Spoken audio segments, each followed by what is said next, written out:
What's up, you guys? It's Layla Lynn, and I'm back with another video. Thank you to those of you who have joined me over here on this channel, Crime in Context. Here's where we break it all down. I feel like I can share a little bit more here on my second channel. So in this channel, what we're going to do is an analysis, a language analysis of Gabby. Now, Gabby is a friend to Keon. Keon was allegedly the neighborhood dealer, and so she knows him from that. He was like the weed man, so she knows him from getting weed from him. And so I want to break down her video because her best friend went live and told people that Gabby said that Keon called her and asked about Kada. It is very important to analyze what she said herself online. It's of the utmost importance. And she said the purpose of the video was to show that Keon King called her a few days before Kada Scott went missing.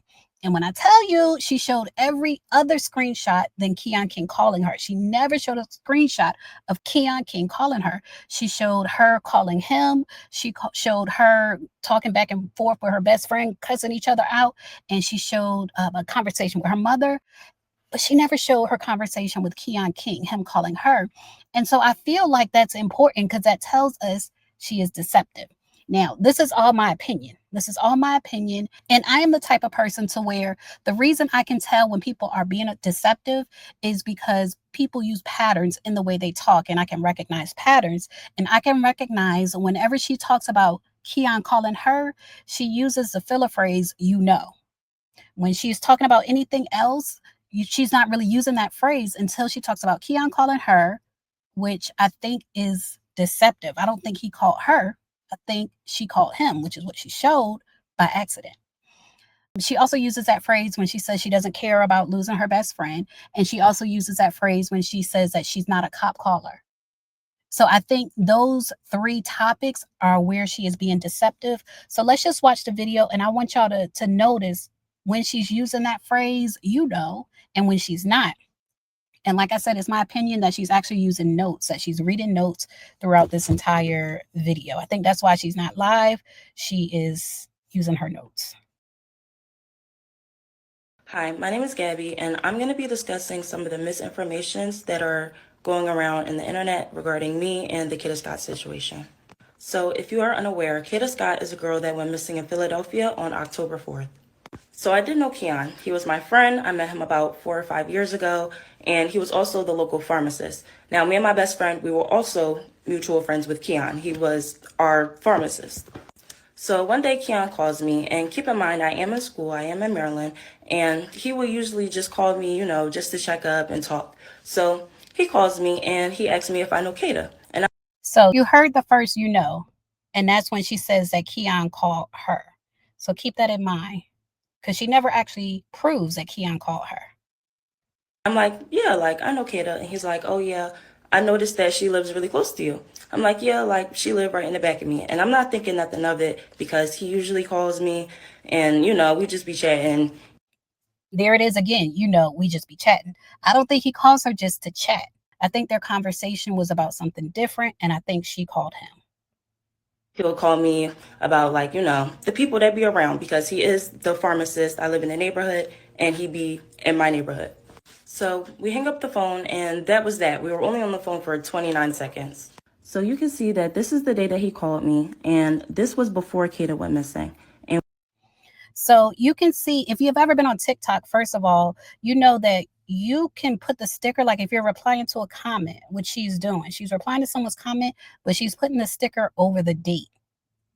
Now, people have broken this down. I watched a couple of Fugitive TV's videos where people are saying that this date is actually September 28th, that they can see the date, but it shows actually an outgoing call. I think she didn't realize that she didn't cover the fact that it was an outgoing call for 29 seconds.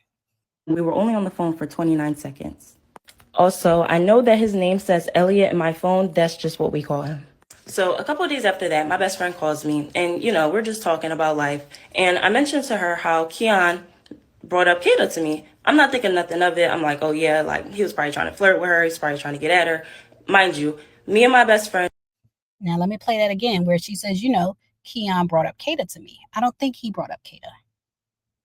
So a couple of days after that, my best friend calls me and, we're just talking about life. And I mentioned to her how Keon brought up Kada to me. I'm not thinking nothing of it. I'm like, oh yeah, like he was probably trying to flirt with her. He's probably trying to get at her. Mind you, me and my best friend, we know Kada because we grew up with her little sister. Now, we didn't know Kada personally because, again, we grew up with her little sister. We were around 12, 11 years old. Kada, she was much older than us, so we didn't really talk to her. So my best friend was like, oh yeah, like he probably thought she was cute, and that was that. So right here is the day that I called my best friend and told her that, Keon was trying to get at Kada. So again, when she says Keon is trying to get at Kada, you hear the because that's her tell. In my opinion, that's her tell when she's being deceptive. That's the key word, I guess you could say, that she uses when she's being deceptive. And if you look at it, she's showing you a cancel call. She's still not showing you an actual phone call. Her and her friend D are no longer friends. That's why it says block. But if you look further down, the call was actually canceled. And you can see she still has the sticker on top of the date, and that's not by accident. This is before she went missing. So a couple days, maybe a week after that, it is reported on October 4th that Kada is missing.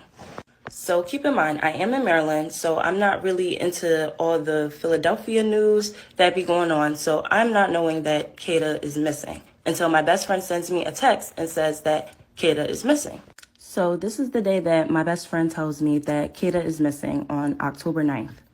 So I'm in my friend's dorm and I call Keon, and it's a lot of music and a lot going on in the background. So I go somewhere that's quiet and I tell him, Keon, Kada is missing. Like that girl, she's missing. So he was like, what? And then after that, the phone just hung up. So here you can see that I called Keon and we were on the phone for.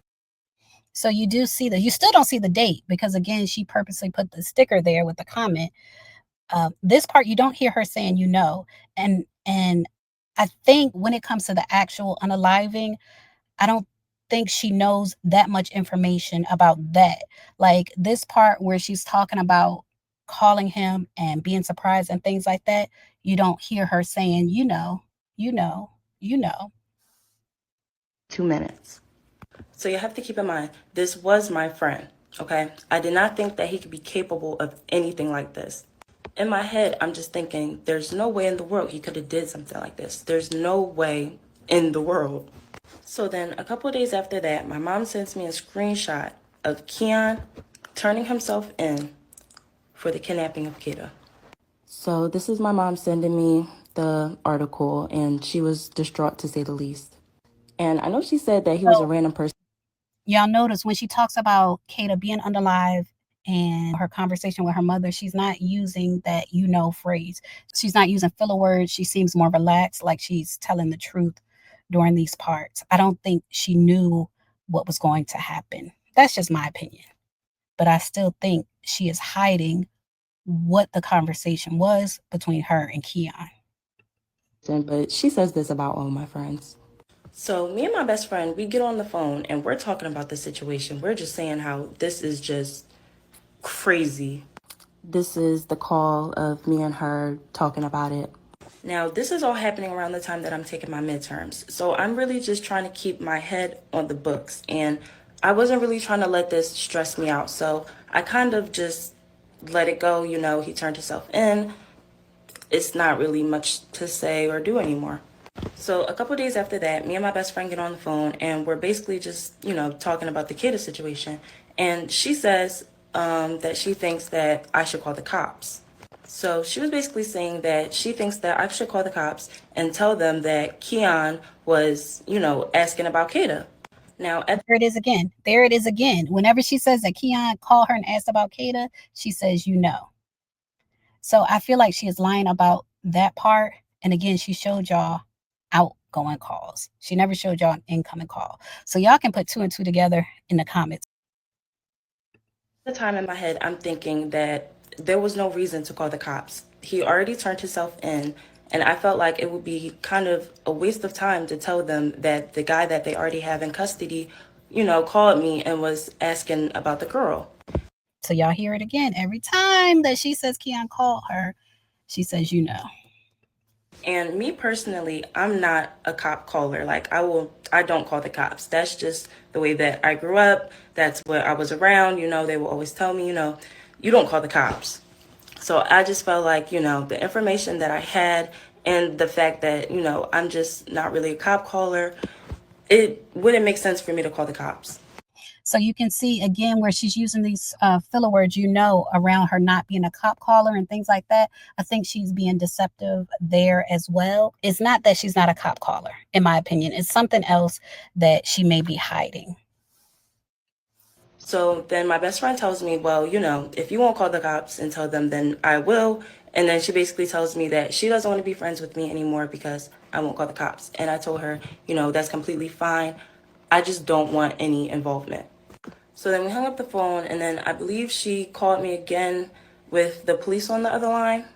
So you can see, I told her, I'm sorry, I'm not talking to the cops. And yeah. Now, I can't see how this. So again, she's using these filler words when it comes to talking to the cops, and she actually shares that she did end up talking to the cops. Could be cruel, and I do take accountability for that. So then a couple of days later after that, I get sent a link on Instagram, and the link was basically my best friend going live, just talking about the situation, saying how I was weird for not going to the cops, and people in the comments were just coming up with their own narratives about the story, and it just got way out of hand, and it just spiraled. So you can see somebody sent me the link of the live, and still to this day, I have not watched the full entire live. Then people just started asking, who is Gabby? What's the connection? And, she told people that I was in Maryland for school, and it was just a whole entire thing. So again, you hear her using the phrase, to me, her conversation is so different when she talks about like her mom and things like that. It's like her conversation is more relaxed. But when she talks about Keon King calling her and the situation with the cops, and now her talking about people accusing her conversation is more stressed, and she starts using that filler word, again. Specifically when she said people think she's involved. Just started asking, who is Gabby? What's the connection? And, she told people that I was in Maryland for school, and it was just a whole entire thing. So, of course, I was angry and I was confused because what is going on? So I text her, I tell her that, that was weird. And yeah. Then I started seeing posts of people saying that they think that I set Kada up, and that why wouldn't I go to the cops, and that I was just suspicious and all of this stuff. And this was never the case. So I do end up contacting the authorities after I seen people just making up crazy stuff about me and the situation. They cut me off. They tell me that they already know what's going on, that they have a close eye. Again, she's using that phrase, and that's why I wanted to play this full video so y'all can hear when she uses the phrase and when she does it. And when she says the cops cut her off, when do y'all know of cops cutting people off? Someone who is near to a crime, someone who is sharing information relative to a crime. When do y'all know of them cutting that person off and not letting them speak? It just doesn't happen. And that's the whole point of me making this video. Never let somebody pee on your head and tell you it's raining. Like her making this video to demonstrate Keon King calling her. She never shows us Keon King calling her. And then her saying the police cut her off and wouldn't let her talk and said what she had to say is not important. In my opinion, it's just deceptive. So I do think she knows more than she's sharing. I don't think that she is involved in the actual crime, like the actual unaliving, but I think she knows more than what she's telling us. On the social media, and they also tell me that my friend did come forth with the information, and they told her that there was nothing that they can do, that the information that she bought them was useless information because they already had Keon in custody, and it was just nothing for them to do with this information. They told me to contact them only if I had anything that could lead to finding Kada, because that is their main priority. Now, I do believe that the person in the live was just kind of taking what I told her and running with it and just spicing it up to make it seem like something that it wasn't, for, I don't know, maybe views. People were saying that, she was walking around and showing what stores Kata would go to, where she would walk her dog, and just stuff like that. I also had one of our mutual friends come to me and he told me that she told him that we knew Kata our whole lives and like we grew up with her, which wasn't the case because we grew up with her little sister. Now, I do think that the person in the live was taking what I told them and kind of just running with it and spicing it up to make it seem like it was way bigger than what it was. And I basically think this because I had a mutual friend that came to me and said that she came to them and told them that we knew Kata our whole life and that we grew up with Kata when that wasn't the case. We grew up with her little sister. My prayers go out to Kata and her family, and I hope that she can make a safe return home. Now, again, this was recorded before they actually found Kata. I'm sharing with you my opinion that when she uses those filler words, that's when she's like stressed and possibly being deceptive. So, again, whenever she says he called her, she's stressed, possibly being deceptive.